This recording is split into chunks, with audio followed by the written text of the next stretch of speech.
Hello girls, आज हम लोग देखेंगे municipal local bodies.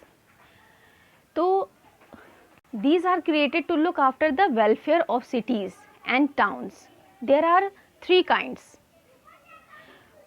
First is town municipality, city municipality and corporation municipal party. तो सबसे पहले हम देख रहे हैं भारत में नगर पालिका प्रशासन क्या है. तो इंडिया में नगर प्रशासन यानी कि म्युनिसिपल एडमिनिस्ट्रेशन ईयर 1687 के बाद से ही अस्तित्व में आया. तो यहाँ पर मद्रास नगर निगम के 1687 गठन के साथ और फिर 1726 में कलकत्ता और बॉम्बे नगर निगम और 19वीं सेंचुरी के यानी कि 19th सेंचुरी के स्टार्टिंग में इंडिया में लगभग सभी अर्बन एरियाज़ में नगर निगम एडमिनिस्ट्रेशन की मौजूदगी हो गई थी, अस्तित्व में आ गया था.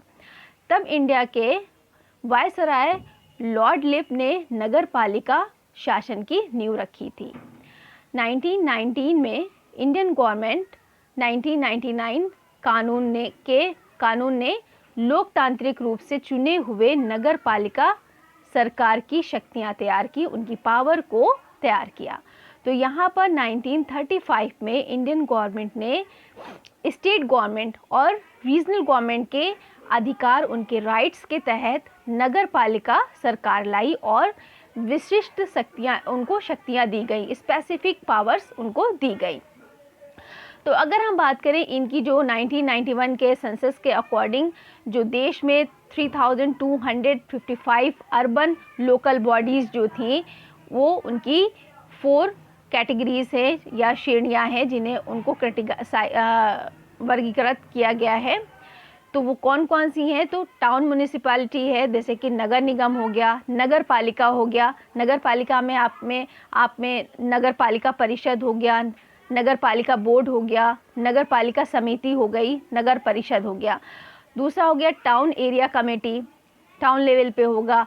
उसके अलावा हो गया अधिसूचित क्षेत्र समिति, है ना. ये सारे इन 4 कैटेगरीज में आपका इसको 1991 के सेंसस के अकॉर्डिंग क्रिटिसाइज किया गया था. उसके बाद इसमें संशोधन किया गया. 74वें संशोधन के बाद अर्बन एरियाज़ में जो बॉडीज़ थी उनकी केवल 3 ही श्रेणी बची, 3 बॉडीज़ बची. ठीक है, वो कौन कौन सी थी? महानगर निगम था, नगर पालिका थी और नगर पंचायत थी. इनके बेसिस पे इनके वर्क को बांटा गया था, डिवाइड किया गया था.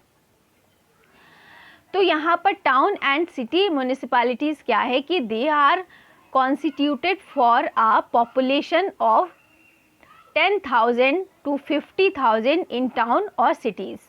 Then such city municipality council will have 15 to 35 elected members, है ना, जिसके members 15 to 35 होते हैं. In practice they are called colonies, even there is reservation for women, SC, ST.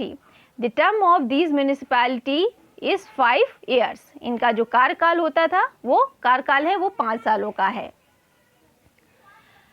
Then अगर हम इसके फंक्शंस देखें, function of town and city municipalities, तो यहाँ पर ये लोग मेंटेनेंस कर रहे हैं. मेंटेनेंस किसका कर रहे हैं? Maintenance of underground drainage, public gardens, playgrounds and cleanness. इसके अलावा taking care of roads, street lights and सैनिटेशंस.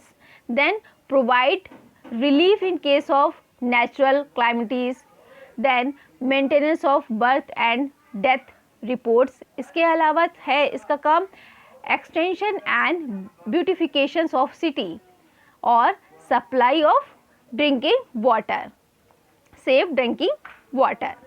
तो यहाँ पर म्युनिसिपल कॉरपोरेशन और महानगर पालिका क्या है कि they are created where the population is more than 2 lakhs and income is more than 1 crore rupees.